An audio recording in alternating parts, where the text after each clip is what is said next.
Барлықтарына сәлем, сендермен Тамерланс.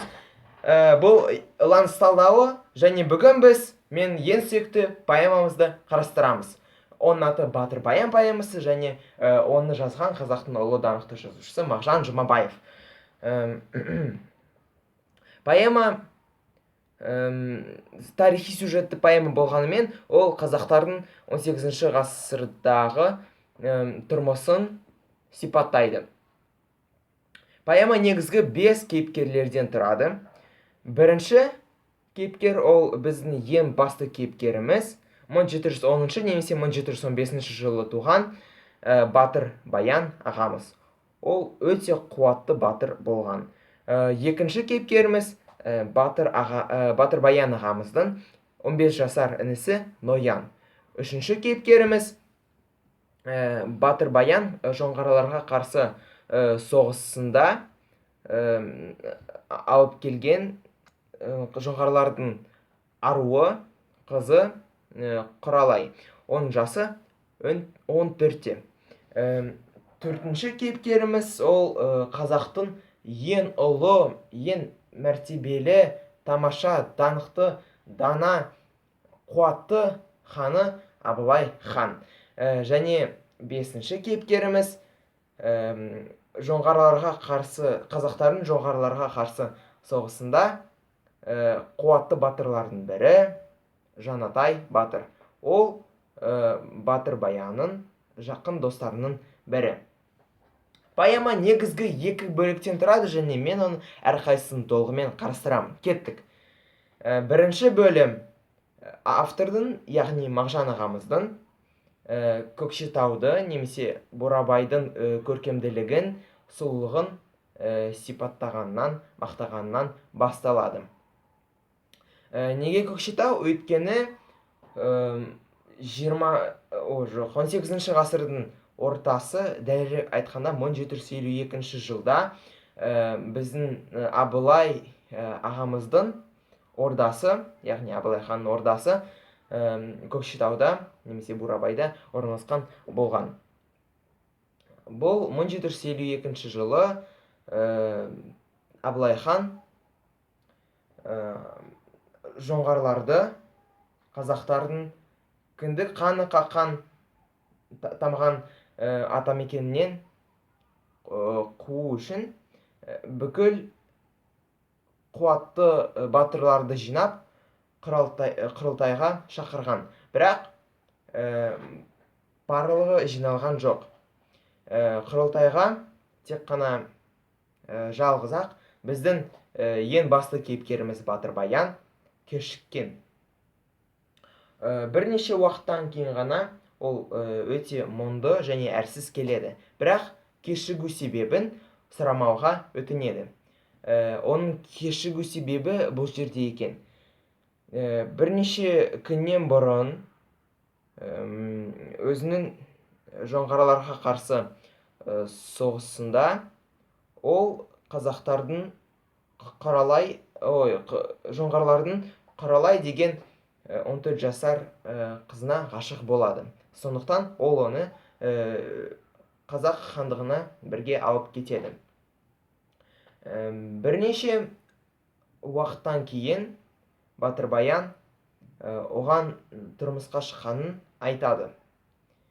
Бірақ Құралай біздің қуатты Батыр Баянды жақсы көрмей, оның 15 жасар інісін Ноянға ғашық болады.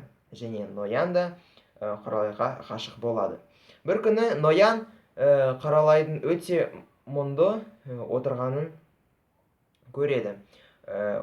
Себебін сұраса, Құралай өз отанына қайтқысы келеді. Ноян оны аяп, оны өзін алып, және Жоңғарияға қашуға көмектеседі. Бірақ Батыр Баян Ноянның Құралайға көмектескенін өз отанын сатып, Жоңғарияға мәңгілікке қашады деп ойлаған.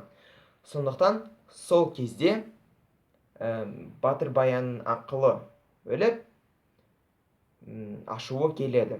Ол өз садағын және бірнеше жебесін алып, өз атына мінеді. Міне, ол Жоңғарияға аттанады. Өз жолында ол көкжиекте екі нүктені көреді. Бұл Ноян және Құралай болған.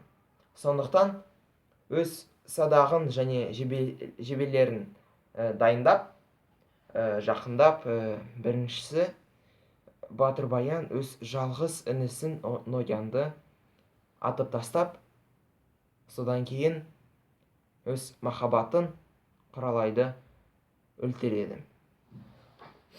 Тек бірнеше уақыттан кейін ғана батыр баянның ашуы өліп, ақылы келеді. Есін жиғаннан кейін батыр баянның іші толығымен қайғыға толады. Сондықтан біздің ең басты кейіпкеріміз батыр баян өз жалғыз інісін Ноянды және өз махаббатын Құралайды бірге жерге көмеді. Бұл батыр баян үшін өте қиын және ауру болған. Бірақ оған қарамай, ол өз міндетін орындап, кеш болса да Абылай ханға келеді. Екінші бөлім. Абылай хан бастаған қол Қазақ хандығының және Қытайдың арасындағы шекараның қасында жатқан Еділ өзенінің маңында жоңғарлардың қалың қолын көреді.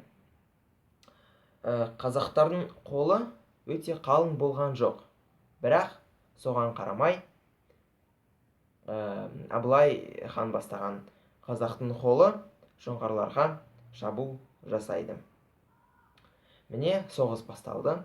Бірақ бірнеше уақыттан кейін біздің қуатты батырымыз батыр баян емес, Жанатай батыр ерлікпен қаза табады. Сондықтан батыр баян Жанатайдың өлі денесіне келіп, оны қорғайды. Сол кезде жоңғарлардың қалың қолын, яғни 1452 жылы Ұса және Серен деген екі қуатты қолбасшылар, жауынгерлер басқарады. Олар Жанатайдың өлі денесін балағаттайды. Бірақ бірнеше уақыттан кейін батыр баян да қаза табады.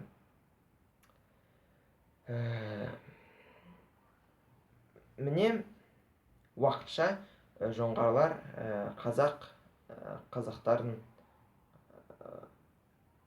қалың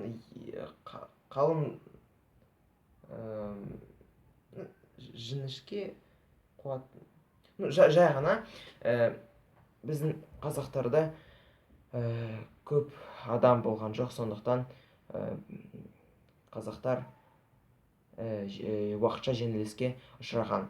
Бірақ Ұса мен Серен Абылай ханның келеді деп